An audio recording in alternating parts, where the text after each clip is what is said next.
And now, here's Tim Kabat. Thank you. Thank you. I, again, greatly appreciate the invitation and opportunity to come and share a bit about what's going on in La Crosse. I've got a couple disclaimers that I'd like to just share with you before we get into my presentation. First, and maybe this is something that you can take away as a benefit, I am a politician, and I am admitting that climate change is real.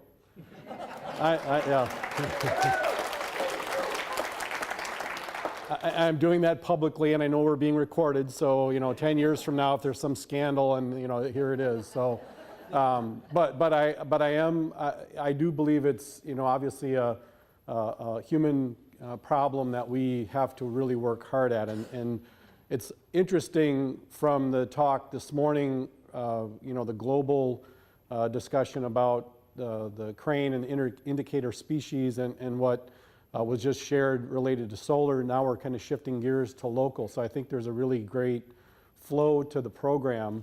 So then the other disclaimer is I don't want to sound too braggy in talking about what we're doing in La Crosse, because there's a lot of great things happening all over the state, all over the country. I'm just thankful to be able to share a couple of things and talk a little bit about how we got there as a community, and a couple of things I guess just to highlight or to talk about related to that. We've been working on sustainability and energy efficiency and those types of goals for a number of years, really for decades, because if you're in the local government business, your challenge and really your just ongoing mentality is always to try to be more efficient and to try to squeeze as much as you can out of your resources that you have. So we've been doing this for a long time, but we really made a concerted effort in 2007 to start documenting what we were doing. And we became an eco-municipality. We created a strategic plan a couple of years after that and really started to measure what our actions were and the results as a part of that. So I think that's really important, is that step that we took back in 2007. All right, let's see if we can get this to work. Oh, and then just the other part, maybe it's a third disclaimer, or just something. We talk about what we do in La Crosse. And just as a reminder, especially for folks that are here over on the east coast of Wisconsin. Wisconsin is a proud Great Lakes state, but we're also a very proud Mississippi River state. And we do have a third coast in this state, which is the Mississippi River. So as a part of our, there's a lot of similarities, and I'm so glad to be back here in Sturgeon Bay and back in Door County. I was talking a little bit earlier this morning. Our family made the annual trek, whether it was Peninsula State Park or Potawatomi Park or others, to come and camp and just enjoy the beauty that's here. So a lot of similarities, and we'll try to highlight maybe some of those. So, all right, so just a little bit about La Crosse, just some very quick snapshot.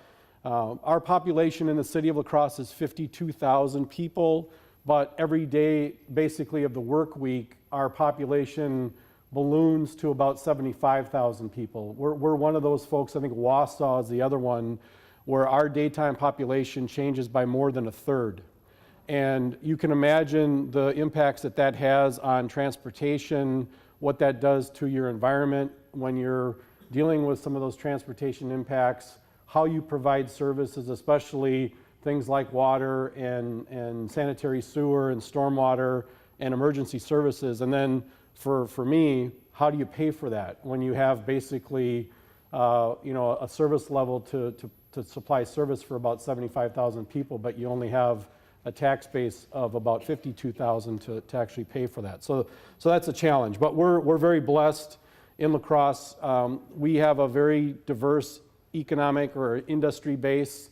We have our top employers are healthcare, so Gunderson Health System, which I know Dr. Thompson was here last year at your summit to talk about the great things that Gunderson Health System does, and they're 100% energy independent as an organization, which is pretty remarkable. They're also our largest employer and our largest taxpayer in the city. Mayo Clinic is our second largest employer. That's another health system. And then Train Company, which is a manufacturer of air conditioning and HVAC, is our third largest employer, and they're a manufacturer. So we're still very blessed with a diverse economic base, manufacturing. We're the regional center for all kinds of retail and whatnot, healthcare, education, and tourism and recreation. And of course, we have our downtown we're very proud of, and our natural setting on the Mississippi River and the Mississippi River bluffs is a blessing as well, and it's helped to push us, I think, in some of these ways to become a much healthier, more vibrant city. In the true government fashion, your vision statement is like what's supposed to be like one sentence. So when you form a committee, this is the kind of vision statement that you get. And this is actually excerpt. This isn't the whole vision statement. So I'm not going to read it in its entirety to you, but I want to just highlight a couple of pieces, or three pieces really. It talks about being stewards, which we take very seriously in La Crosse, and I think, again, when you're blessed with such natural resources and natural beauty like you are here in Door County, you have just an additional responsibility to take care of that place and leave it better than how you found it.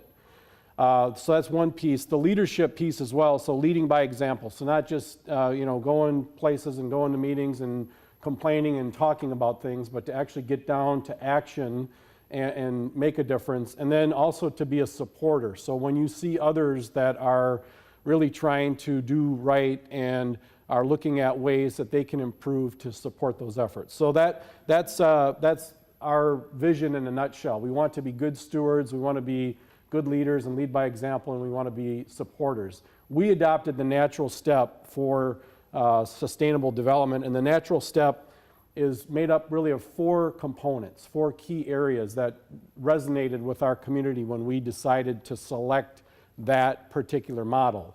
And those four components include reducing your reliance on fossil fuels and things that you basically extract from the earth. It's to also reduce your reliance on harmful chemicals, so the things that are not man-made, that they're made in a lab somewhere. The third one is to reduce your encroachment upon nature, and for us, I think in La Crosse, we've taken that to another level to say we really want to enhance and improve our natural setting. And then the fourth area is to meet your needs today without negatively impacting future generations. So the natural step is something that we have applied, and we really work to make that part of our culture at the City of La Crosse as an organization.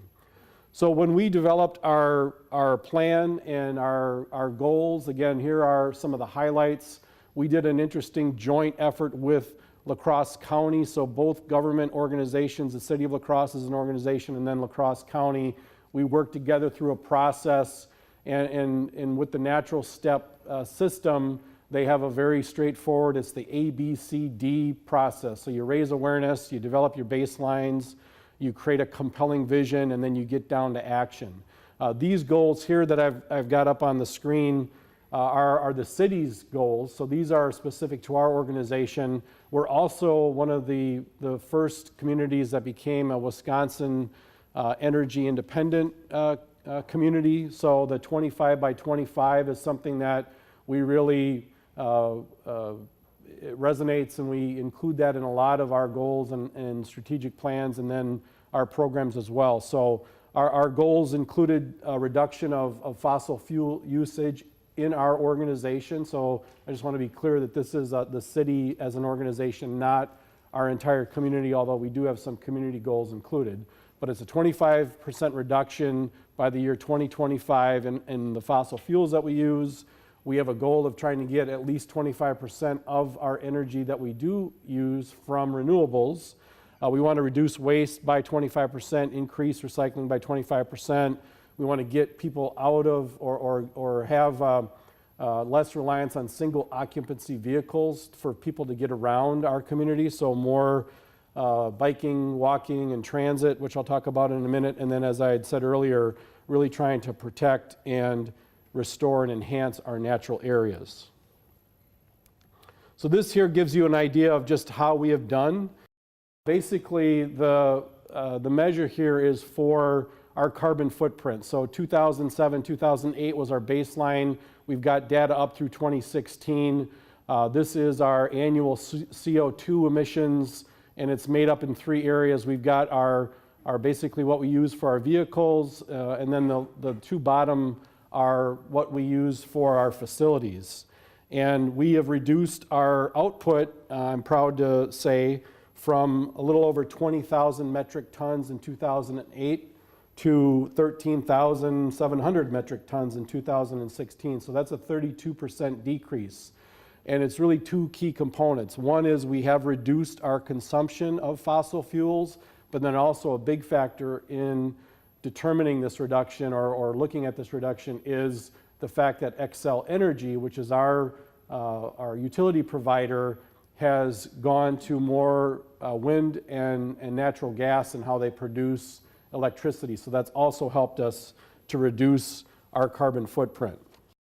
And we've done that in a lot of ways. The list is really too long to just include everything that's been done, but when it becomes part of your plans, part of your capital budgets, part of your programs, you look for every single opportunity where you can either reduce and become more efficient and reduce your consumption of fossil fuels, or if you can utilize renewables as a part of your program. And so we've done that. We did a whole bunch of energy audits in our buildings, in our facilities. We installed at the time, back in 2008, 2009, we switched all to compact fluorescents, and now we're making the move to LEDs, which again will give us some additional savings and reductions. Climate controls and automatic switches. We've converted all of our street lights to LEDs, which was a significant partnership, again, with Xcel Energy. And then when we build new facilities, community centers and whatnot, we've installed geothermal and solar in those facilities as well. We've purchased hybrid vehicles. And all in all, besides that incredible reduction of 32% less of a carbon footprint we have as an organization, we've also saved over $200,000 a year in energy costs, which, when you're looking at your levy impacts and just how much you can, the resource that you have to get the job done, $200,000 is, that's 3 positions, for example, right? That's three cops or 3 firefighters or whatever. So that makes a big difference in our operating budget. We also have a unique example in La Crosse that Xcel has. It's a waste to energy facility. So they basically take our solid waste along with wood fuel, and they create electricity from that. That's been in operation for 29 years. It produces enough electricity for about 12,000 homes a day. So that's, not quite all of the La Crosse area, but a good chunk of La Crosse. And the added benefit, it's kept 2 million tons of solid waste out of our landfill, extending the life of our landfill.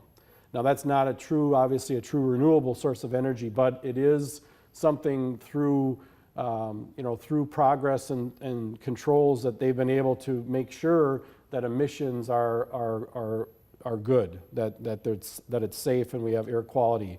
I know that there's challenges all around the state. We've been fortunate in La Crosse. We've had 3 years of having no pollution days or having those non-attainment days of air quality. And I know that's an issue here in Door County with some of the challenges that you have, but we're blessed that way. We also have the best tasting drinking water in Wisconsin this year too. So again, I apologize for being a little braggy, but air and water, those are 2 very important things, and we're blessed that we have clean water and clean air.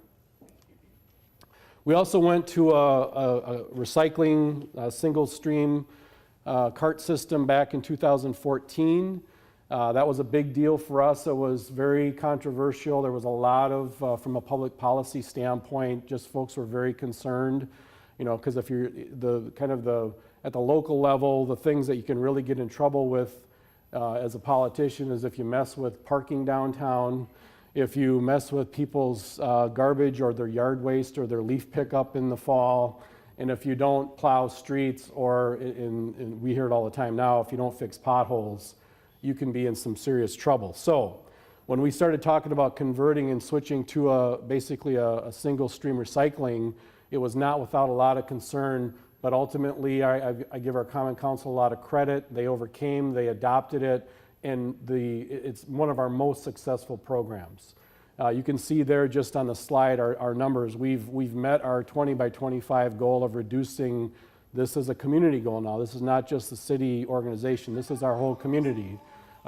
This is a 26% reduction since 2007 of solid waste. So not only are we creating less solid waste in La Crosse, and then the solid waste that we do produce gets recycled into electricity or turned into electricity. So that's a big deal.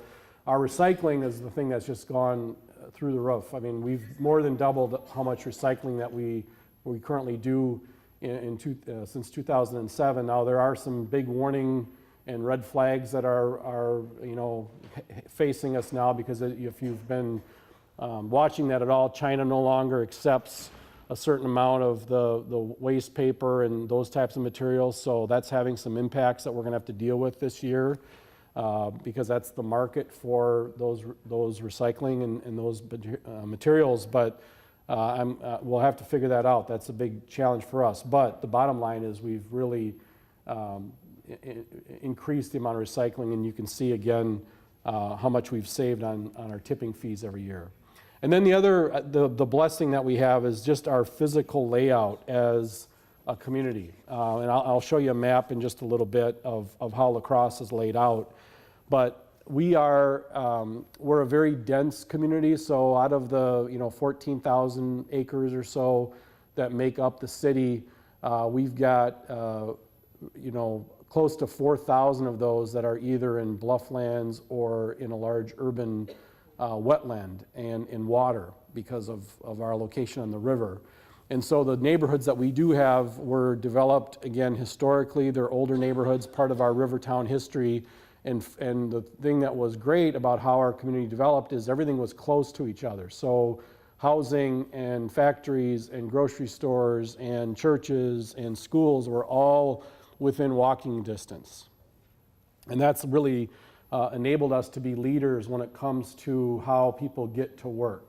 So when it comes to the daily drive or the daily commute, we have about 28,000 workers that live in the city of La Crosse, and a good chunk of those, almost 15%, get to work by either walking, biking, or riding transit. So we exceed the national averages on the top left there by 4 times the amount of people that get to work by biking. The national average is a little less than 1%. We have almost 3.5% get to work by biking. The people that get to work by walking is just an incredible number. It's 8.5%, which is 3 times the national average.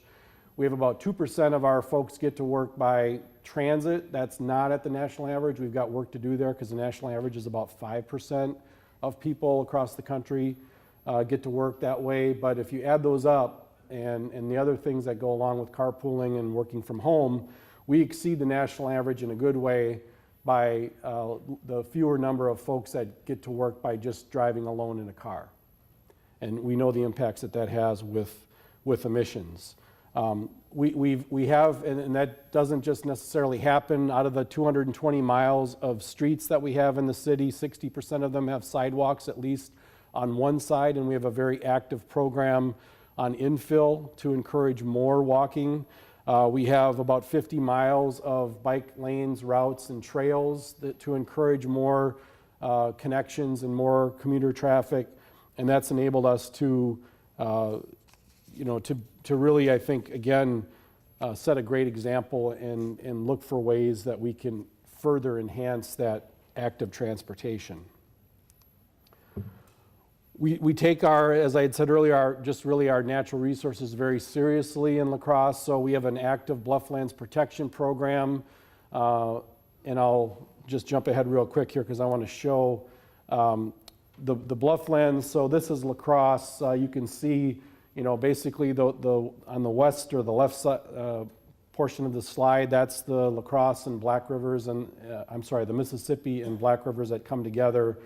The Blufflands really creates our eastern boundary, and that's in the driftless area, so that's unglaciated, and it's, you know, coulees and bluffs that we call them over on our side of the state, hills and whatnot, and valleys. And then there's an 1,100 acre urban wetland that runs basically on a diagonal, kind of north to south and east to west, to empty into the Mississippi River. And so with all of that green on this map, and you can see, you know, again, our entire city at its widest is about 2.5 miles wide, and it's about 8 miles long. So when I was talking earlier about transportation issues, we only have 3 corridors north-south that connect the interstate to downtown and to our large employers. And we have ongoing arguments about, you know, a 4th corridor and those types of things. But I'll go back here now. So we've got an active Blufflands protection program that's acquired and protected 1,800 acres of blufflands. We're working to restore that. We also have, under either DNR or city ownership, 1,100 acres in that urban wetland area that we're actively trying to preserve and enhance. So I'd like to just shift gears here a little bit to talk about climate resiliency, because that is something that at the local level we have to be more prepared for. That's, again, toughening up our communities, our infrastructure, to be able to withstand the severe weather. And it was mentioned earlier, of course, the amount of floods and droughts and everything in between that happen at a much more regular basis, and their severity is just much greater. So here, this is basically a sinkhole, a washout that developed last year during the storms that we experienced in La Crosse in July. And before we had a very significant amount of rainfall, there was high winds, which knocked a whole bunch of branches out of the trees and then clogged up our storm sewers. And then when you had all the rain, what ended up happening, of course, was what's in the picture. We also have these discussions, just as a side note, as a part of our Mississippi River Mayors Group. So us mayors on the Mississippi River modeled very similarly to what you all do in the Great Lakes with the Great Lakes states and Canada, and the compact that you've created. We are not as, you're kind of our big brothers and big sisters when it comes to that. We're learning, but the Mississippi River mayors have been getting together now for 6 years to try to deal with the floods and the droughts and really look at that as one system. So for us, again, it's a real thing locally. Again, for those politicians that aren't able to publicly admit that climate change is real, the impacts are still real. We have to deal with it at a local level. So how are we doing that? We are really focused on our stormwater best practices in floodplain in La Crosse. How we got there is something that's called a Green Complete Streets Ordinance. We were the first community in Wisconsin to adopt a Green Complete Streets. And in essence, what it means is that anytime you are building transportation in La Crosse, you have to build transportation that takes into account bicycling, walking, and transit, and you have to incorporate stormwater solutions as a part of that. So you have to ask for waivers from the Board of Public Works to not do those things. And it has really propelled us, especially probably the last 5 years, where we are doing porous pavement streets. We have bioswales, detention ponds. We're doing all these things when it comes to our infrastructure, again, to really try to lessen the impacts and to make us more resilient. We have a very active floodplain program, which I'll talk about in just a second, and then back to that La Crosse River Marsh. That 1,100 acres in our city is just an incredible resource for flood control.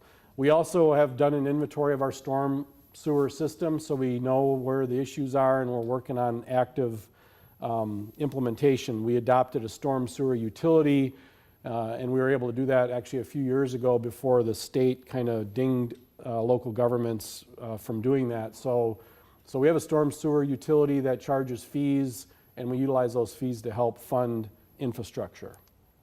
Here's an example that, again, for me at the local level, these are always great ways that we kind of leverage one project and make it a multiple solution.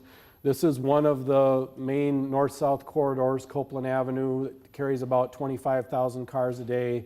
It's very difficult to cross if you're a pedestrian or a bicyclist, so we are installing the rapid flashing lights. So you see the rapid flashing beacons there in a little island that helps protect people crossing the street.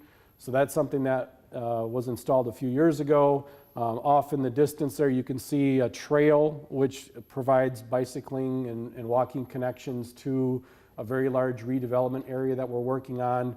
And then we also built a levee as a part of this project as well. So you can, it might be just a little difficult, but you can see, you know, if you look closely, the elevation difference between the top of the levee to the business to the right of that picture. And that's something that, again, we look for those multiple solutions as a part of these projects, because for us, the levee system especially has been, it was installed in 1965 when we had our catastrophic flood back in that time in La Crosse. And there's 8 or 9 reaches of levees that were installed really as an emergency. Well, they are still there. They're still doing their thing. The Army Corps doesn't recognize them because they aren't built to the Army Corps standards, but they, from a practical standpoint, they work. And this is our newest levee that we've built. So those are what we're trying to do with the floodplain program. We also have an active program that we work with our homeowners on floodproofing those individual structures. La Crosse has 1,400 structures that are in the floodplain, which is a big number when you think about what that does for impacts to your neighborhoods. You know, our town was developed before there were FEMA and firm maps, so a lot of our housing is from the, you know, turn of the last century. And I hear it all the time. Mayor, I've never had a drop of water in my basement, and yet I'm in the floodplain, and so I am limited on the improvements that I can make. And now with all of the catastrophic storms that are happening all around the United States, the flood insurance program is basically kaput. So there's no money in that because of all those storms. Well, our folks in La Crosse, the premiums that they pay, it's about $800,000 a year that goes out of La Crosse to the national program. We'll never see a penny of that money back. And so we're actually trying to work with Congress to see if we could do things like either private insurance, or if the city could get into the insurance program and we could keep that $800,000 and utilize that again for more floodproofing, floodplain. We buy homes in the floodplain and remove them, and those types of efforts. So we're working with Congressman Kine, our congressman over on the west side of the state, to try to do that. And the first step is to do a mitigation plan with the Army Corps, which is actually going to be starting this summer, which is a good thing.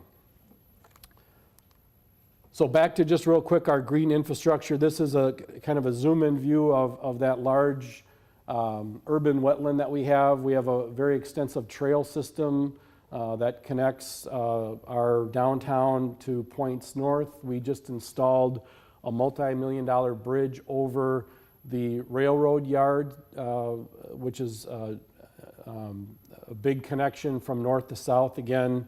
And for us, you know, we're blessed that we have this feature. In essence, it was a separation. So way back in our history, there was La Crosse, and then there was North La Crosse, which is the community that you can see there just kind of underneath the label.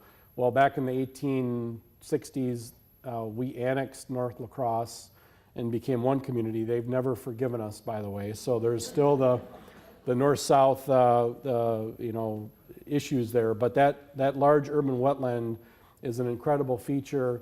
We're working with our groups, our nonprofits, the Friends of the Marsh and others, to try to improve the habitat, so planting more native species, trying to remove invasives, as well as improving water flow.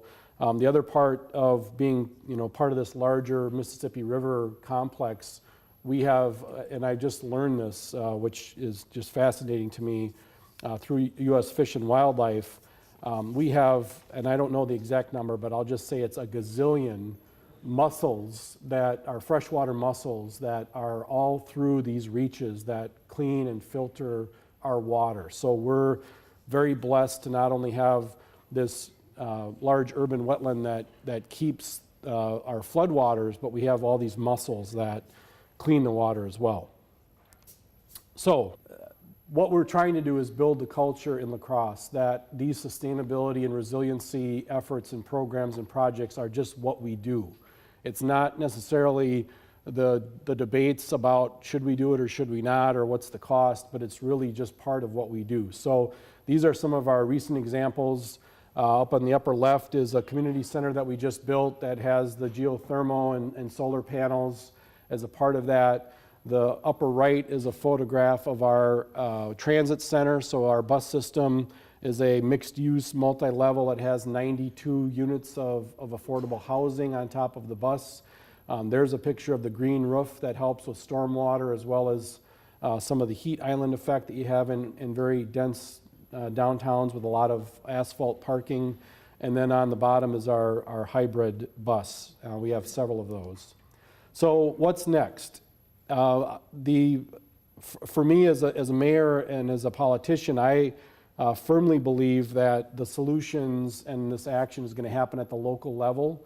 We can't rely on the state or the federal government to really take the lead. So at the local level, the mayors and communities like Sturgeon Bay and others are getting it done, and so I'm very happy about that. We in La Crosse have signed on to the mayors for 100% clean green energy. So by 2035, our goal is to have all of our electricity that we utilize in La Crosse produced by renewables, and by 2050, all of our energy usage, which are pretty, I think those are some pretty aggressive goals, but as you'll see, and I'll talk here on the slide with Xcel Energy, they're moving in that direction already.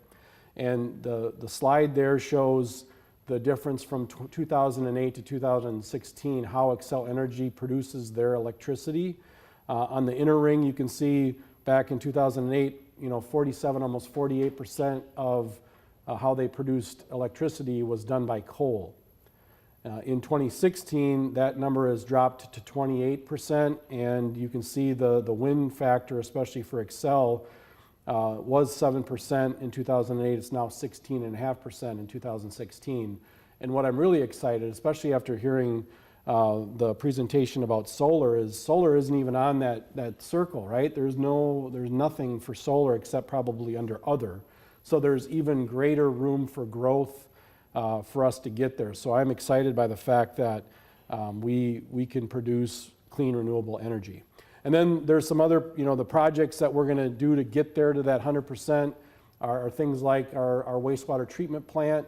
We're going to turn the waste methane into electricity. A lot of places have done that around the country. We had to do some upgrades to our facilities before it was ready for that.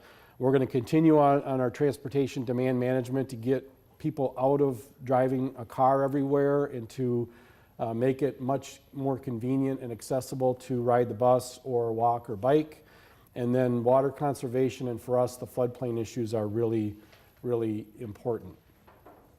So if I can just leave you with a couple of things, for us, at least in La Crosse, what we have been able to do, I think, is again a great model, but we've also learned and benefited from many other communities and their efforts, and I'm excited to hear Keith talk about what's going on in Dane County as well, because they are also one of the great leaders of what's happening. For us, especially at the local level, we've been doing these things for a long time, but it wasn't until we developed a plan and really started measuring our progress that we started to really pay attention to this. So I think those first two bullets, I think, are really key. Developing that plan, establishing your baseline, and then many small projects add up. So it's not necessarily just the one big thing, but it's all kinds of little things. We've focused on energy conservation and renewables and efficiencies. And for us, it's our natural areas. So I know in Door County, you have such a beautiful and abundant natural resources here with water and forest and tree cover. You build upon that. And that's what we're trying to do in La Crosse as well, is take those unique things and build upon them. And then really for us, it's about making it part of our culture. and not something that's an afterthought or something that is viewed as being too expensive, but something that's part of what we do every day. So with that, I want to thank you for your attention and appreciate that. Thank you. Sing that lonesome story of the low down mother blue.